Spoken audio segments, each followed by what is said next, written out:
원만한 결혼 생활을 위한 배우자와의 성격궁합, 나와 성격이 비슷한 사람과 해야 한다는 의견과 반대인 사람과 결혼해야 잘 산다는 의견이 언제나 첨예하게 대립합니다. 각자의 경험이 다르고 주변 지인의 목격담 역시 그들만의 사정이 있을 테니 딱 뭐가 옳다고 공식처럼 대입할 수는 없지만 저는 나와는 다소 반대의 성격을 가진 사람과 연을 맺는 것이 좋다는 입장입니다. 이혼하는 부부의 이혼 사유 1위가 성격 차이인 것은 어떻게 설명할 거냐고 반박할 수 있습니다. 하지만 이 통계에는 맹점이 있는 게 질문의 선택 항목을 보면 폭력, 외도 등의 치명적인 문제가 아니면 성격 차이 외에는 고를 게 마땅치 않습니다. 부부간의 여러 갈등을 표현하는 데 있어 성격 차이라는 말로 정의해버리는 게 가장 쉽기도 하고요. 애초에 부부간의 복잡한 관계를 한 단어로 정리해서 고르라는 것 자체가 아이러니인 것이죠. 어쨌든 우리는 우리가 흔히 사용하고 있는 이 성격이라는 단어부터 다시 살펴봐야 합니다. 성격이라고 말할 때는 사실 성격 외에 가치관이나 취향, 성향 등이 다 내포되어 있기 때문입니다. 그래서 나와 잘 맞는 사람이 누구인지를 살펴볼 때는 성격은 물론이고 가치관 등 다른 요소까지 고려해야 합니다. 그런 점에서 처음에 제가 얘기했던 반대의 성격을 만나야 좋다는 것을 더 정확하게 표현하면 성격은 다르되 가치관은 같아야 한다 입니다. 성격보다 더 중요한 건 가치관입니다. 가치관이 잘 맞아야 부부 사이의 갈등을 줄이고 오랫동안 지속 가능한 관계가 될 수 있습니다. 언젠가 아내가 저와 결혼을 결심한 이유를 말해준 적이 있었습니다. 본인의 욱하는 성격을 제가 잘 받아줄 것 같아서가 그 이유였죠. 저는 감정 기복이 거의 없습니다. 평소 스트레스를 잘 받는 성격이 아닌 것도 있고 감정이 갑자기 막 격양되거나 하는 일이 거의 없이 모두가 한결같은 편이죠. 아내가 저와 같은 성격이었다면 서로 답답해하다가 한순간 폭발했을지도 모릅니다. 반대로 제가 아내와 같은 성격이었다면 바람 잘 날 없이 매일 투닥거렸겠죠. 반대 성격인 사람들이 만났을 때 장점이 바로 이런 것입니다. 그렇다고 아내와 제 성격이 서로 대척점이 있느냐? 그렇지도 않습니다. 비슷한 성격도 여럿 있고 이것이 장점이 되기도 때론 단점이 되기도 합니다. 이를테면 저희는 깔끔 꿰나 떠는 성격입니다.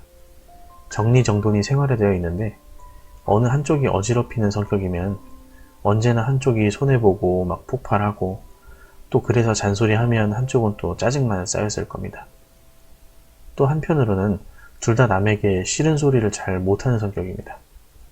시장에서 물건값 잘 못 갚고 새로 산 물건에 하자가 있거나 그러면 좀 강하게 컴플레인도 걸 줄 알고 그래야 되는데 어느 한쪽이 잘하는 성격이었다면 매번 쭈뼛쭈뼛하며 손해보고 살진 않았겠죠.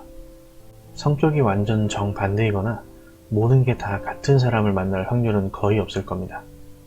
어떤 건 같고 어떤 건 다를 텐데 그 비중이 비교적 다름이 조금 더 많은 쪽이 나타나는 것이고 다름에 있어서는 그 반대 성향이 내가 수용 가능한 범위에 있는 것인지 서로에게 시너지가 될 수 있을지를 판단하면 됩니다. 성격은 그렇게 따져보면 되는데 정말 중요한 것은 가치관입니다. 가치관이 다르면 정말 같이 살기 어렵습니다. 가치관이라는 건 삶의 목표, 지향점, 부모 부양, 자녀 계획, 육아, 경제관, 종교 등이 다 해당됩니다. 우리가 성격 차이라고 생각하고 그게 이혼으로까지 이어지는 이유 대부분은 사실 가치관 차이에서부터 발생합니다. 예를 들어 아이를 많이 낳기를 원하는 사람과 딩크족을 희망하는 사람이 만나 결혼하면 매일 다투게 될 겁니다. 한 사람은 열심히 절약해서 서울 도심의 신축 아파트를 사는 게 목표인 반면 한쪽은 적당히 해외여행도 다니고 즐기면서 사는 것을 추구한다면 이 역시도 부부 생활은 갈등의 연속일 겁니다. 성격의 차이를 맞추거나 서로를 이해하고 넘어가는 정도의 문제와는 차원이 다른 이슈입니다. 지금까지 삶을 그렇게 살아왔고 앞으로도 이렇게 살아갈 것이기 때문에 타협이 안 되는 주제들이죠. 설사 합의가 되었다고 해도 그건 아마 어느 한쪽이 온전히 포기해야 가능한 것이기에 골마 있다가 언젠가는 다시 터질 가능성이 큽니다. 해결이 거의 불가능한 문제인 거죠. 저는 제 아내와 가치관이 거의 동일합니다. 삶을 바라보는 태도부터 아이를 낳고 키우는 문제, 노후에 어떻게 살 것인가 하는 목표 등 디테일은 조금씩 차이가 있지만 큰 줄기는 크게 다르지 않았습니다. 연애 때부터 지금까지 10년 넘는 기간 동안 그 흔한 다툼 한번 제대로 해본 적이 없는데요. 제 성격이 한몫하는 것도 있지만 기본적으로는 가치관이 일치한 덕분이라고 생각합니다. 결혼 생활이 더 행복해졌으면 좋겠다면 덤으로 한 가지 더 맞춰볼 것이 있습니다. 바로 취향입니다.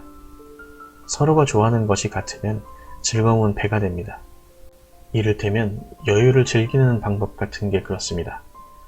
집돌이 집순이처럼 집에서 침대와 한 몸이 되는 것이 진정한 휴식이라고 생각하는 사람이 있는 반면에 여행도 다니고 하다못해 집 앞 공원이라도 나와서 손잡고 산책하는 것이 힐링이라고 생각하는 사람도 있죠.